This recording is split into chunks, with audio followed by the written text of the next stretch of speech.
और प्रभु चरणों में जिसका विश्वास नहीं है, वो हाथ में आए हुए पदार्थ का भी उपभोग नहीं कर पाते, उपयोग नहीं कर पाते। देवताओं का विश्वास था ना, इसलिए हाथ से गया हुआ अमृत भी वापस मिल गया। और दैत्यों को विश्वास नहीं है, तो हाथ में आए हुए अमृत को भी वो पी नहीं पाए। प्रभु ने देवताओं को ही दिलाया। तत्र देवासुरो नाम परम दारुणम रोध सुगन्य तो राजन स्तुमलो रोमहर्षण। रोमहर्षण युद्ध छिड़ गया और सब देवता विजय श्री को प्राप्त हो गए। शंकर भगवान देखने आए थे, मोहिनी रूप को देखते ही रह गए। बड़ी सुंदर कथा है। विश्व मोहिनी का चमत्कार प्रभु ने भोलेनाथ को भी दिखा दिया। मैं तो सिर्फ ये कहना चाहता हूं परीक्षित कि मेरे गोविंद जैसा दरबार तो किसी का है ही नहीं। एक बार इस दरबार में जो आ जाता है ना, उसको भटकना नहीं पड़ता है। दरबार हजारों देखे हैं, पर ऐसा कोई दरबार नहीं। दरबार हजारों देखे हैं, पर ऐसा कोई दरबार नहीं। मुझे लगता है आज भी कोई व्रत है क्या? ताली में करंटे ही नहीं है, मस्ती में गाइए।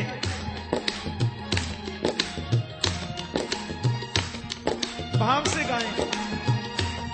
दरबार हजारों देखे हैं, पर ऐसा कोई दरबार नहीं। दरबार हजारों देखे हैं, पर ऐसा कोई दरबार नहीं। जिस गुलशन में तेरा नूर नहीं, ऐसा तो कोई गुलजार नहीं। दरबार हजारों देखे हैं, पर ऐसा कोई दरबार नहीं। दरबार हजारों देखे हैं। आंसुओं के फिरते रहते हैं, दिन रात तुम्हारे कदमों में। आशिकों के फिरते रहते हैं, दिन रात तुम्हारे कदमों में। आंसुओं के फिरते रहते हैं, दिन रात तुम्हारे कदमों में। आशिकों के फिरते रहते हैं, दिन रात तुम्हारे कदमों में। है कौन बसर इस दुनिया का, है कौन कौन बसर इस दुनिया का। तेरे दर का खिदमतगार नहीं। दरबार हजारों देखे हैं, पर ऐसा कोई दरबार नहीं। दरबार हजारों देखे हैं। गोविंद के दरबार में बैठे, माता की गोद में बैठे, बहुत मस्ती से गाएं, बड़ी श्रद्धा से गाएं।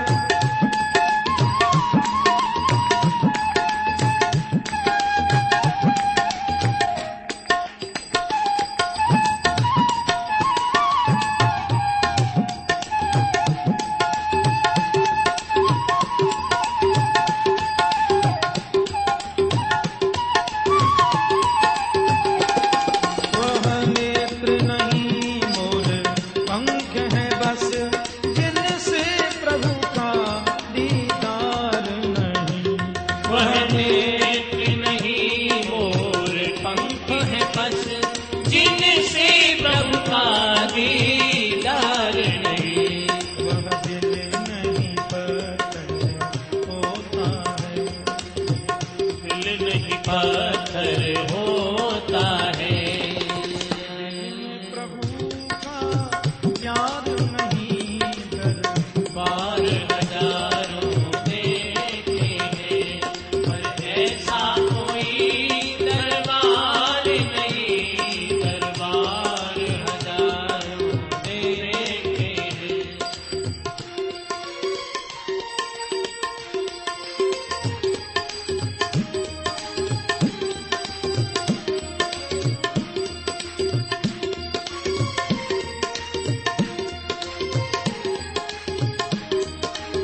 से कम। दुनिया से भला हम क्या मांगे, दुनिया तो खुद ही भिखारिन है। दुनिया से भला हम क्या मांगे, दुनिया तो खुद ही भिखारिन है। मांगो इस मुरली वाले से, मांगो इस मुरली वाले से, वहाँ होता कभी इनकार नहीं। दरबार हजारों देखे हैं, पर ऐसा कोई दरबार नहीं। दरबार हसरत है तुमसे मनमोहन, जिस वक्त मेरा ये दम निकले। हसरत है तुमसे मनमोहन, जिस वक्त आए दम निकले। तेरा एक नजारा काफी है, तेरा एक एक नजारा काफी है, बस और मुझे दरकार नहीं। दरबार हजारों देखे हैं। क्योंकि वो भगवान है, उनको सुनना पड़ता है। गोविंद सबको सुख प्रदान करते हैं। किसी भी जीव की तकलीफ वो बर्दाश्त नहीं कर पाते। और विशेषकर जो भक्त हैं, अनन्यास चिंतयन्तो माम ये जनाः पर्युपासते तेषां नित्याभियुक्तानां योगक्षेमं वहाम्यहम्। अनन्यता से मेरा चिंतन जो करे, उसका तो योगक्षेम वहन करता हूं मैं। अच्छा, एक बात आपसे कहें, ये जरूरी नहीं है कि देवकुल में जन्म लेने वाले सब भक्त ही होंगे। तो ये आवश्यक नहीं है कि दैत्यकुल में जन्म लेने वाले सब दुष्ट ही होंगे। कभी कभी दैत्यकुल में भी परम भक्त जन्म लेते हैं, प्रहलाद आदि। और कभी कभी देवकुल में उच्च पद पर बैठकर भी लोगों की बुद्धि दैत्यों जैसी हो सकती है। श्रीमद् भागवत में देवस्थान ऊंचा नहीं है। देवताओं का जो पद है वो बहुत ऊंचा नहीं है।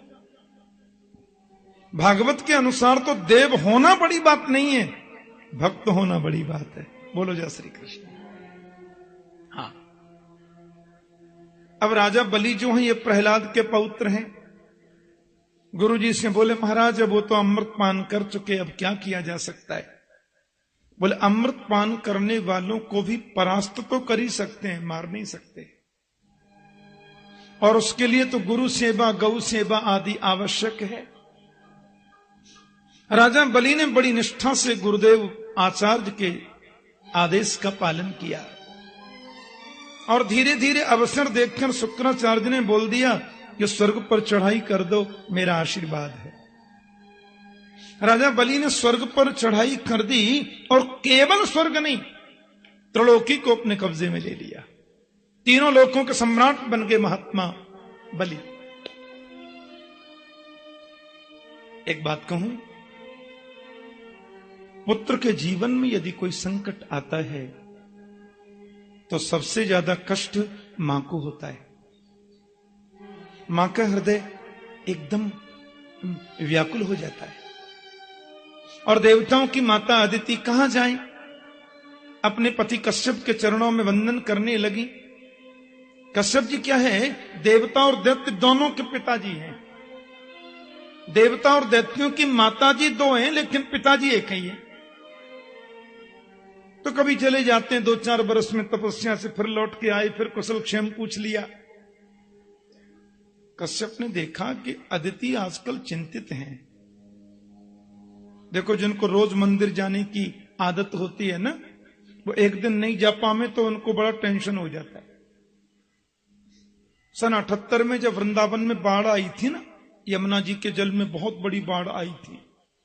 हाँ, गली गली में नौकाएं चली थी। ज्ञान गुदड़ी में तो हम लोग नौका से घूमने आए थे। बोलो जय श्री कृष्ण। हाँ, इतना इतना पानी था ज्ञान गुदड़ी में। उन दिनों वृंदावन में एक छोटा सा सत्संग भवन है, गिरधारी मंदिर। उन दिनों गिरधारी मंदिर में मैं गर्ग संहिता की 1 घंटे रोज कथा कहता था। जब मैं भागवत कथा से आता, थोड़ा समय रहता तो वहां सुनाता कथा। अब उस दिन उससे क्या हुआ, वो बाढ़ बहुत आ गई ना, तो 2 दिन कथा नहीं हुई। तो हमारे वृंदावन में बहुत माताएं जो नियमित श्रोता हैं, तीसरे दिन जब कथा में गई तो बोली, लाला हमें तो ऐसा लगे कि 3 दिन से भोजन ही ना मिले, खुराक नहीं मिली।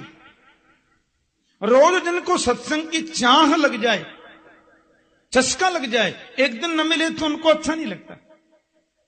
अब जिनका नियम है कि राधा रमण देव जी की मंगला आरती किए बगैर पानी नहीं पिएंगे, एक दिन मंगला नहीं मिली तो उनको अच्छा नहीं लगता। गुरु मंत्र की 10 माला जपनी, उसके बाद ही नाश्ता होगा, एक दिन नहीं जप पाए तो उनको अच्छा नहीं लगता। महात्मा कश्यप ने देखा ये उदास क्यों है। देवी पूजा पाठ ठीक चल रहा है ना, सब काम नियम से हो रहा है ना, पर उदास क्यों है आप। बोली, भद्रम द्विजगवाम ब्रह्मन धर्मस्यास्य जनस्य च त्रिवर्गस्य परम क्षेत्रम गृहमेधीन गृहा इमे। सब ठीक से चल रहा है, पर एक बहुत कष्ट है। क्या बात है। मेरे पुत्र इंद्र के त्रिलोकी को बलि ने छुड़ा लिया, और मेरे पुत्र जो देवता हैं बेचारे मारे मारे डोल रहे हैं। पतिदेव मैं आपसे क्या बताऊं, बहुत संकट में पड़ गए हैं। अच्छा, बलि ने कर लिया कब्जा। बोले, हाँ जी। अब मैं युद्ध नहीं चाहती, मैं किसी को मारना नहीं चाहती, किसी को तकलीफ देना नहीं चाहती। ऐसा पुत्र मेरे घर जन्म लेकर आ जावे जो देवताओं के त्रिलोकी को लाकर उन्हें सकुशल वापस दिला दे, ऐसी कृपा कर दो। कश्यप जी एक बार तो बड़े गंभीर हो गए। बोले, क्व देहो भौतिको नात्मा क्वचात्मा प्रकृते पर कस्य के पति पुत्राद्या मोहे कहीं कारणम। देवी, कौन किसका पुत्र, कौन किसकी माता, प्रभु ने कैसी ममता बनाई है, हैं? मेरे पुत्र को संकट आ गया तो मुझे कष्ट है, पड़ोसी के पुत्र को संकट आ जाए तो मुझे कुछ फर्क पड़ता नहीं। पर देवी, तुम्हारी भावना में हिंसा नहीं है और किसी के प्रति ईर्ष्या भी नहीं है, इसलिए मैं इतना सुंदर तुम्हें अनुष्ठान बताऊंगा जिसको पयोव्रत कहते हैं। फाल्गुनस्यामले पक्षे द्वादशाहम पयोव्रत। ये केवल 12 दिन का व्रत है पयोव्रत, इसका तुम्हें पालन करना है, ठीक है। प्रतिपद्दिनम आरभ्य यावत शुक्ल त्रयोदशी, प्रतिपदा से त्रयोदशी शुक्ल पक्ष फाल्गुन में यह व्रत तुम्हें करना होगा। माता दिति ने बड़ी निष्ठा, बड़े नियम से किया। यज्ञेश भगवान की पूजा बताई, बड़ी सुंदर स्तुति गाई, जैसा पति ने बताया विधि से किया। भगवान बोले, माता मैं आपके घर पुत्र बन के आऊंगा, मैं सब समझ रहा हूं। प्रभु आशीर्वाद आश्वस्त करके चले गए। इधर देवताओं ने भगवान से प्रार्थना की। भगवान ने कहा, देखो बहुत सीधी सीधी बात बोल देते हैं अपन। क्या? बोले, इस समय बलि के ऊपर हो गई है गुरु की कृपा, और गुरु मेहरबान तो चेला पहलवान। गुरुदेव की जिन पर कृपा हो जाए, भगवान होकर भी युद्ध में मैं भी उसे परास्त तो नहीं कर सकता, एकदम पक्की बात है। अब आप लोग मेरी शरण में आए हैं, उधर आपकी मातुश्री बड़ा अनुष्ठान कर रही हैं, मैंने उनको वचन भी दिया है। भैया एक काम हो सकता है। बोले, क्या? मैं स्वयं बामन बनकर के जाऊं, राजा बलि से त्रिलोकी की भिक्षा लेकर तुम्हें समर्पित कर दूं, इसके अलावा कोई उपाय नहीं है। बोलो, मंजूर है? देवता बोले, आपकी जैसी मर्जी महाराज। ठीक है, तो प्रतीक्षा करो, अपन आते हैं। तो श्रवणायाम श्रवण द्वादश्याम मुहूर्ते अभिजति प्रभु सर्वे नक्षत्र ताराद्या चक्रुस्तज्जन्म दक्षिणम धीरे धीरे आ रहा है भादों का महीना। अच्छा एक बात और बताएं, ये भादों का जो महीना है ना जी, वो जरा ज्यादा ही बढ़िया हो गया है। हाँ, मेरे कन्हैया का प्राकट्य किस महीना में हुआ? भादों में। किशोरी जी किस महीना में पधारी? भादों में। बलराम जी किस महीना में पधारे? भादों में। राजा परीक्षित को सुखदेव जी ने कथा किस महीना में सुनाई? इसलिए मेरे गोविंद बामन बनकर भी पधारे भादों में। भाद्रपद मास शुक्ल पक्ष द्वादशी तिथि और दिन के ठीक 12 बजे। एक बात और बता दें, ये भगवान जितने भी होते हैं ना हमारे यहां, सब 12 ही बजे होते हैं। फर्क केवल इतना है, कोई दिन में 12 बजे तो कोई रात में 12 बजे, पर भगवान 12 ही बजे आते हैं ज्यादातर। हाँ, ये 12 बजे का मुहूर्त ज्यादा अच्छा होता है ज्योतिष के हिसाब से, ज्योतिषी लोग बोलते हैं। तो महाराज भगवान तो आगे 12 बजे दिन में ठीक पधारे। अब माता जी देख करके गदगद हो गई। तम बटुम वामनम दृष्ट्वा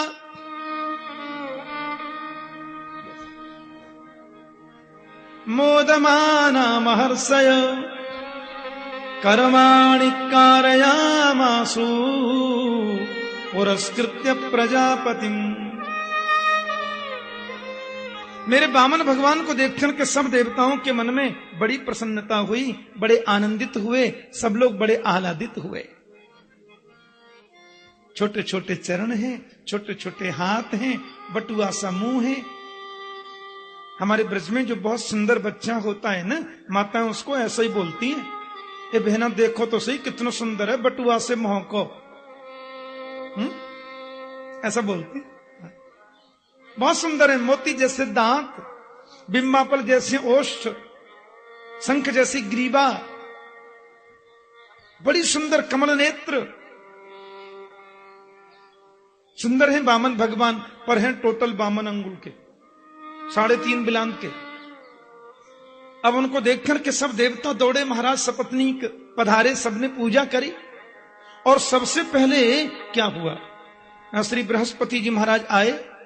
बृहस्पति ब्रह्म सूत्रम मेखलाम कश्यपो ददात।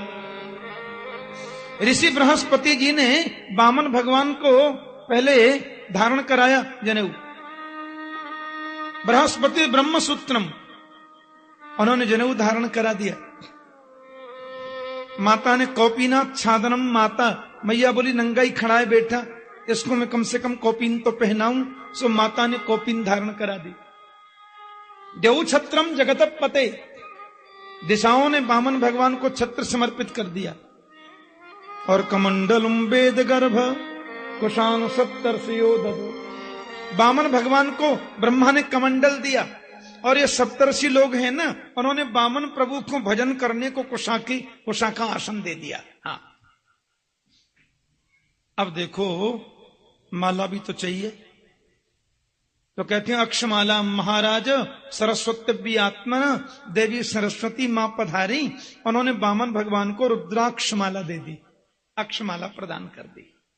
हाँ, पर भिक्षा कौन दे? भिक्षा का पात्र तो खाली है। तो भिक्षा माता कात्यायनी ने वामन भगवान को भिक्षा प्रदान कर दी। बोले जय श्री कृष्ण। कि भिक्षां भगवतीं साक्षात उमादादम विकासती। माता कात्यायनी प्रकट हुई, वामन प्रभु को आशीर्वाद दिया और उनके पात्र में भिक्षा भर दी। हीरे जवाहरातों से पूरा पात्र भर दिया।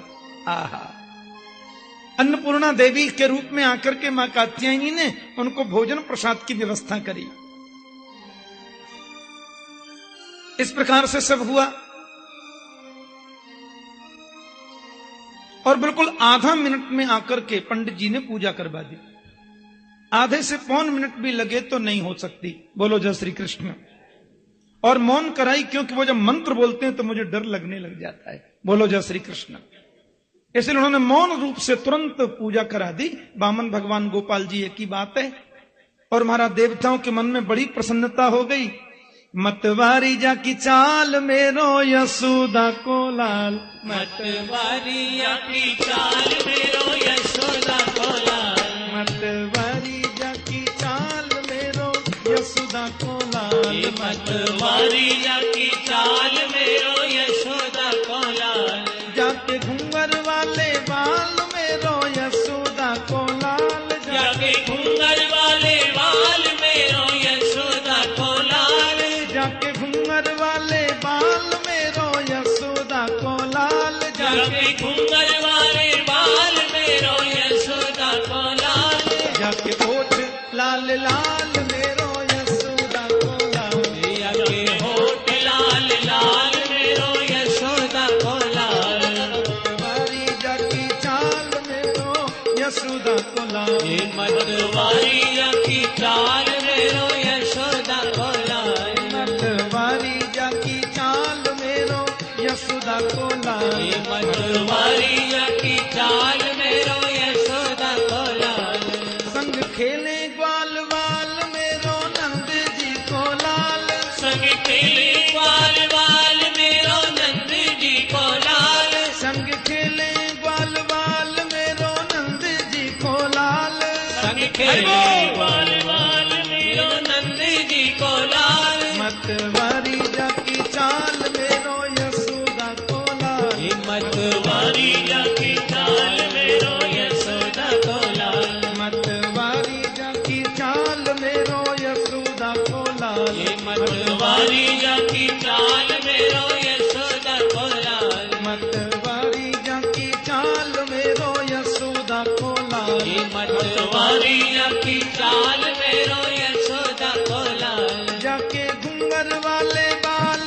मेरो यशोदा को लाल, जाके घूंगर वाले बाल मेरो यशोदा को लाल, जाके घूंगर वाले बाल मेरो यशोदा को लाल, जाके घूंगर वाले बाल मेरो यशोदा को लाल, मतवारी जा की चाल मेरो यशोदा को लाल, मतवारिया की चाल मेरो यशोदा को लाल, मतवारी जा की चाल मेरो यशोदा को लाल, मतवारिया की चाल मेरो यशोदा को लाल, मतवारी जा की चाल मेरो यशोदा को लाल, हरि हरि हरि की चाल मेरो यशोदा को लाल, बने वामन कृपाल प्यारो नंद जी को लाल, बने वामन कृपाल प्यारो नंद जी को लाल, बने वामन कृपाल प्यारो नंद जी को लाल,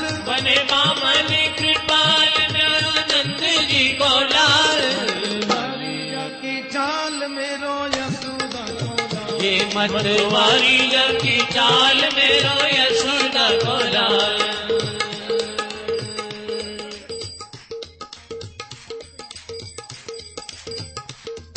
भगवान वामन का बड़ा सुंदर सबने दर्शन किया और सब लोग मन में आनंदित हो गए। वामन भगवान राजा बलि के यहां जाने से पहले वो भिक्षा में जो मिला था ना, माता जी को आज्ञा लेकर गुरु जी को देने लग गए। प्यार से बोलो जय श्री कृष्ण। और जैसे ही वो गुरुदेव को प्रदान करने लगे, गुरुजी बोले छोटी मोटी भिक्षा से अपना काम तो नहीं चल सकता, हमें प्रसन्न करना है तो राजा बलि के मंडप में जाइए और त्रिलोकी की भिक्षा लेकर के आइए।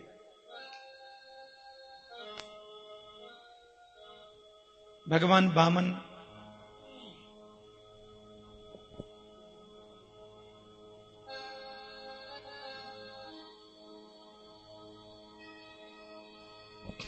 तो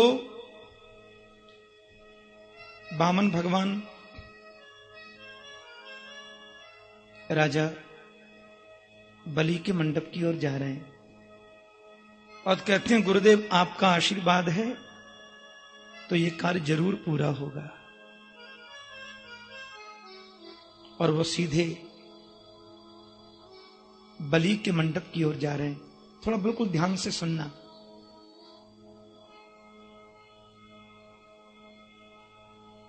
बीच में थोड़ा व्यवधान आ जाने से फिर ध्यान भंग हो जाता है और आचार्य चरणों की आदत होती है, वो करते हैं जरूर गड़बड़। जय श्री कृष्ण। जो अपने विप्र बंधु हैं ना, वो ऐसा हो ही जाता है। वामन भगवान सीधे राजा बलि के मंडप की ओर जा रहे हैं।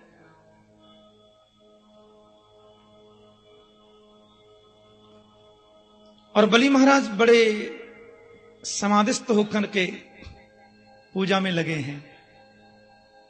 एक बात आपसे कहूं, जिस व्यक्ति को हम जानते नहीं, जिससे हमारा कभी का कोई परिचय नहीं, उसको देखते ही हमारा मस्तिष्क यदि झुकने लग जाए तो समझना उसमें दैवी शक्ति जरूर है।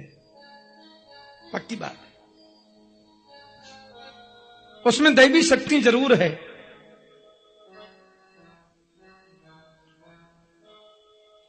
और ये वामन भगवान को बलि ने दूर से देखा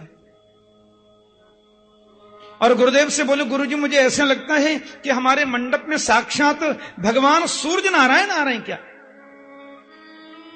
शुक्राचार्य बोले, राजन सूरज नहीं तो चंद्रमा तो कन्फर्म है। चंद्रमा तो है ही, इतना सुंदर तो मैंने कभी नहीं देखा। छोटे छोटे चरण हैं, जरा से खड़ाऊ हैं, एक हाथ में कमंडल है, बगल में कुशा का आसन है, ऊपर छाता चल रहा है, 4 अंगुल की लंगोटी पहन रखी है, मोटा जनेऊ है और माला अखंड चल रही है। जय श्री कृष्ण। बड़े गदगद हो गए महात्मा शुक्राचार्य। और बलि महाराज ने वामन प्रभु को देखा और वे तो खड़े हो गए। स्वागतम ते नमस्तुभ्यं ब्रह्मं किं करवामते ब्रह्मर्षीणां तपस्साक्षां मन्ये त्वार्य वपुर्धरम्। आपका स्वागत करता हूं। राजा बलि ने वामन भगवान के चरणों में झुक के प्रणाम किया। आपकी क्या सेवा करें? वामन भगवान बड़े प्रसन्न। मुझे ऐसा लगता है बड़े बड़े ब्रह्मर्षि लोगों की तपस्या आज आरज वपु लेकर के मेरे मंडप में आ गई, क्योंकि अद्य नः पितरस्तृप्ता अद्य नः पावितं कुलम अद्य सुष्ट क्रतुरयं यद्भवान् आगतो गृहान्। आज मेरे पितर तृप्त हो गए, आज मेरा कुल पवित्र हो गया, आज यज्ञ भी पावन बन गया भगवान जो आप पधारे।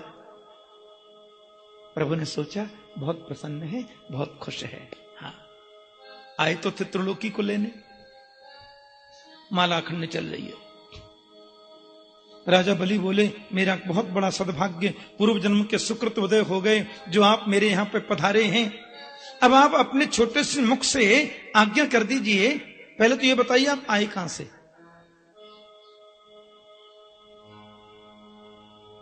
आपका आश्रम कहां है? आपका निवास स्थान कहां है?